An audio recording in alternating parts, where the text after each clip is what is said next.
750 लोग जो है वो धन्ना सेठ हो गए हैं, अरबों खरबों में उनकी कमाई हो गई है, और किसान ने आत्महत्या कर लिया है 12,500। इसको कैसे देखते हैं?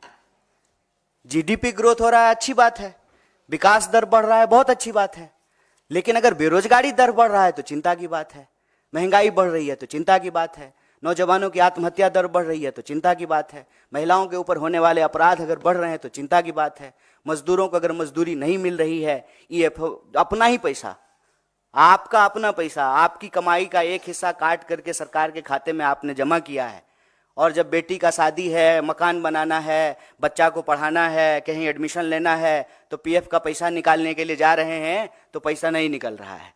तो हम कह रहे हैं कि जो अच्छी चीज है वो अच्छी चीज है, जीडीपी बढ़ गया, बहुत बढ़िया बात है। हम बार बार यही सवाल पूछते हैं ना कि 5 ट्रिलियन की इकोनॉमी हो गई, शानदार, सुंदर, लेकिन 5 ट्रिलियन की इकोनॉमी हो गई तो ये 80 करोड़ लोग कौन है जो 5 किलो अनाज लेने के लिए खड़े हैं? तो धन कहां जा रहा है, किसके पास जा रहा है? आंकड़ा उठा करके देखिए, जीडीपी तो बढ़ रहा है, लेकिन हमारा जनरेशन जो है इतिहास में सबसे गरीब जनरेशन है। कोई एसेट्स नहीं खरीद पा रहा है, अगर कोई एसेट खरीद रहा है तो ईएमआई पे खरीद रहा है। तो ये जीडीपी ग्रोथ किसका है, वो देखने की बात है ना। और इसमें कोई अंतर विरोधी बात तो है नहीं, ये तो और अच्छी बात है। तब तो सरकार अब ये बहाना नहीं लगाएगी कि हमारे पास पैसा नहीं है। तब तो हम कह सकते हैं ना कि जीडीपी ग्रोथ अगर 7.5% हो गया है तो फिर वो जो मांग है इस देश के विद्यार्थियों का कि शिक्षा पर जो खर्चा हो बजट का 10वां हिस्सा हो, तो 10वां हिस्सा बजट का आप एजुकेशन पे खर्च करने लगी है। लेकिन आपको मालूम है कि इस बार के बजट में जो है एजुकेशन के ऊपर कटौती की गई है।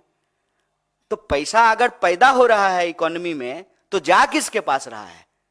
ये बेरोजगारी क्यों बढ़ रही है, किसानों की आमदनी क्यों नहीं दुगनी हो रही है, एमएसपी क्यों नहीं मिल रहा है? और आप सब पत्रकार साथी एक बात याद दिला दूं, लाडली का कितना प्रचार किए थे लाडला ने, लाडली कहां है? लाडली में पैसा मिलना बंद हो गया है। एमएसपी पे जो वादे किए गए थे वो वादा तो छोड़ दीजिए, गुजरात के मुख्यमंत्री थे मोदी जी, तो प्रधानमंत्री मनमोहन सिंह जी को चिट्ठी लिख करके कहा था कि एमएसपी दुगनी कर दीजिए। अब तो मनमोहन सिंह जी प्रधानमंत्री हैं नहीं, गुजरात के मुख्यमंत्री देश के प्रधानमंत्री बन गए हैं, तो एमएसपी क्यों नहीं लागू कर दे रहे हैं, उसको कानूनी दर्जा क्यों नहीं दे रहे हैं? इसीलिए जो है किसान आंदोलन कर रहे हैं। नौजवानों की हालत देख लीजिए कि देश के किसी ना किसी कोने में भर्ती समय से हो, एग्जाम टाइम पे लिया जाए, प्रश्न पत्र लीक ना हो, देश के किसी ना किसी कोने में जो है नौजवान और विद्यार्थी आंदोलन कर रहे होते हैं। जीडीपी बढ़ा है, बहुत बढ़िया, लेकिन बेरोजगारी नहीं बढ़नी चाहिए।